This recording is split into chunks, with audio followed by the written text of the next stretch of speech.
There was a very big ashram of a monk in a village. Thousands of heads came from far and wide to receive knowledge from the monk. Once a disciple came to him who had a lot to say. It was always a relief to speak when he went to the village to take alms.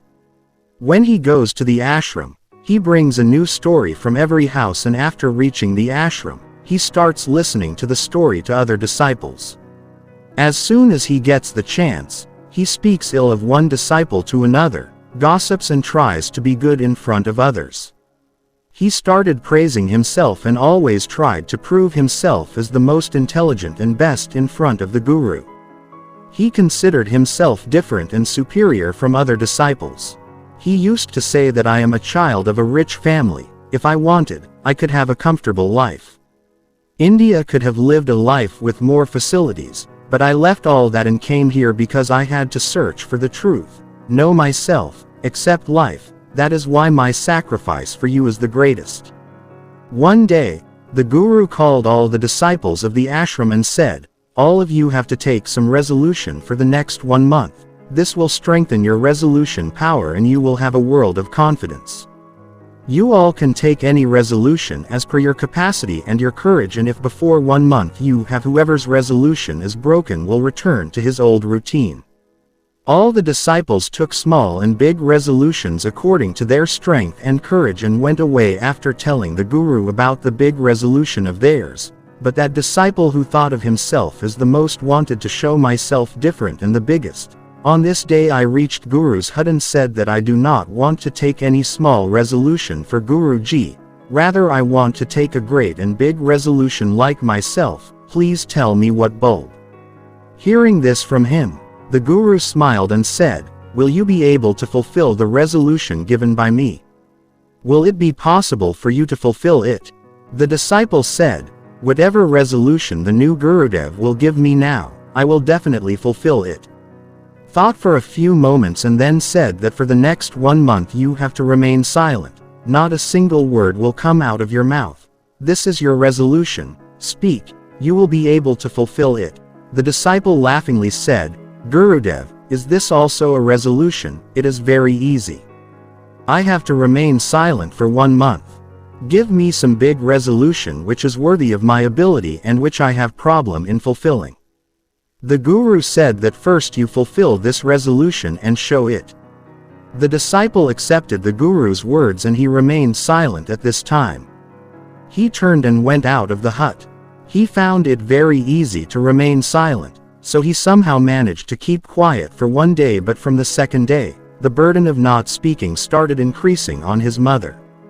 On the third day, he started feeling deafness, and on the fourth day, during the day, a strange feeling of restlessness began to develop inside him because all the sheikhs of the ashram were talking to each other.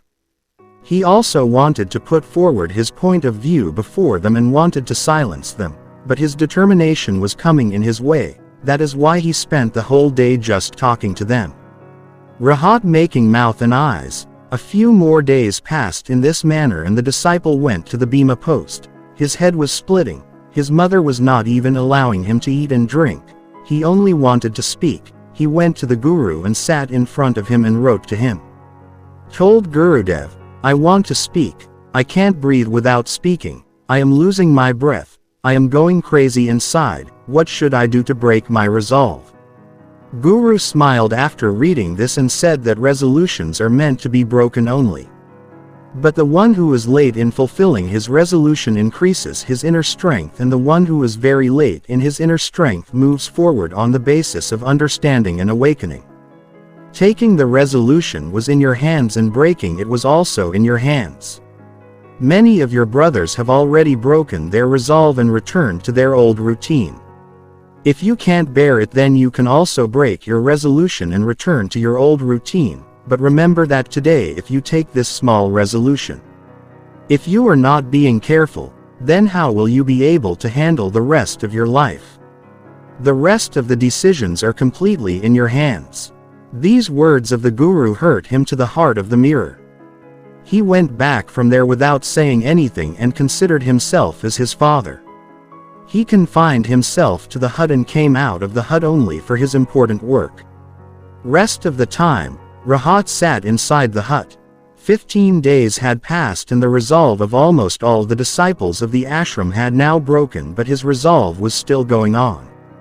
He had not spoken even a single word since taking it.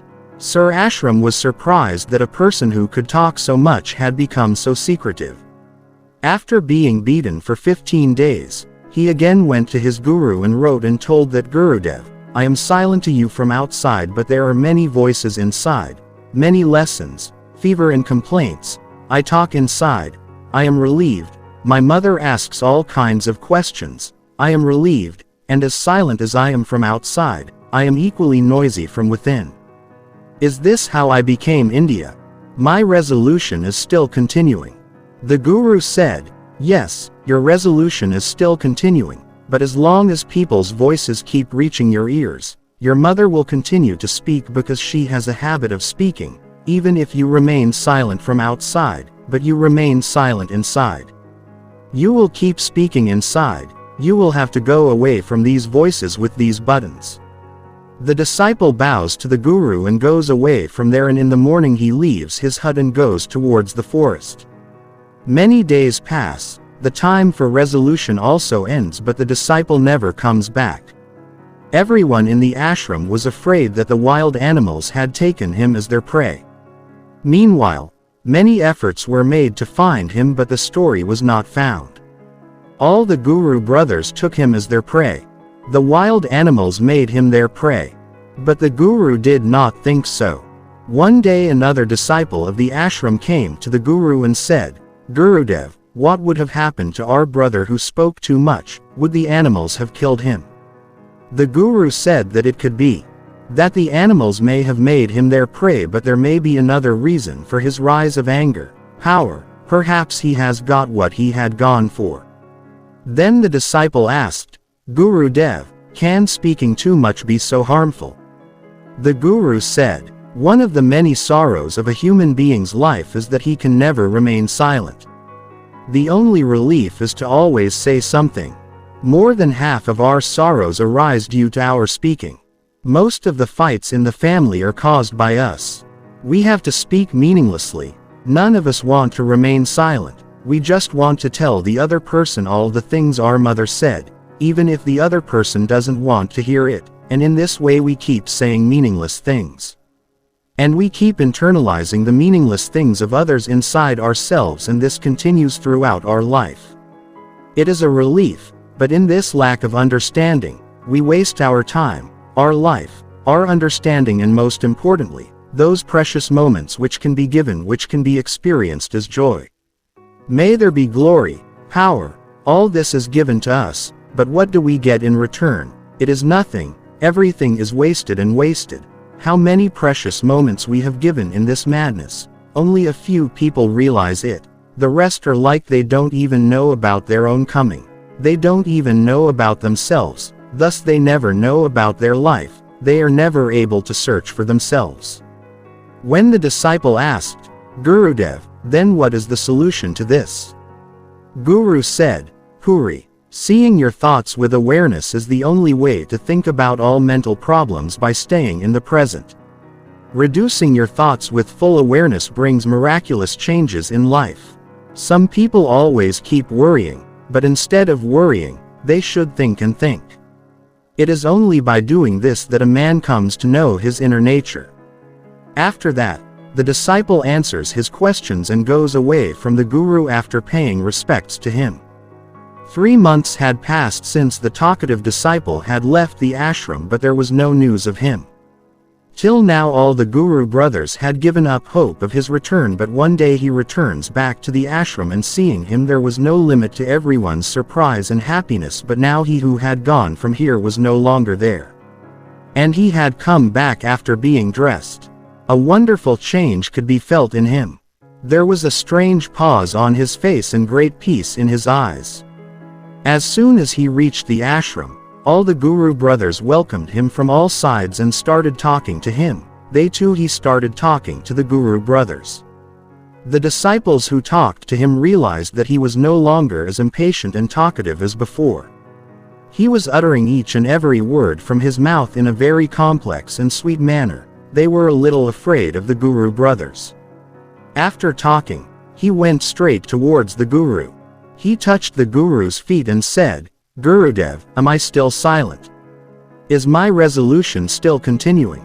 The Guru looked carefully into the disciple's eyes for some fear and then said, "That yes, you are still silent, not a single word is coming out of your mouth and your resolution is still going on." The disciple said, "Gurudev, when I left the ashram, I was silent from the mouth but there was a lot of voice inside me like mother.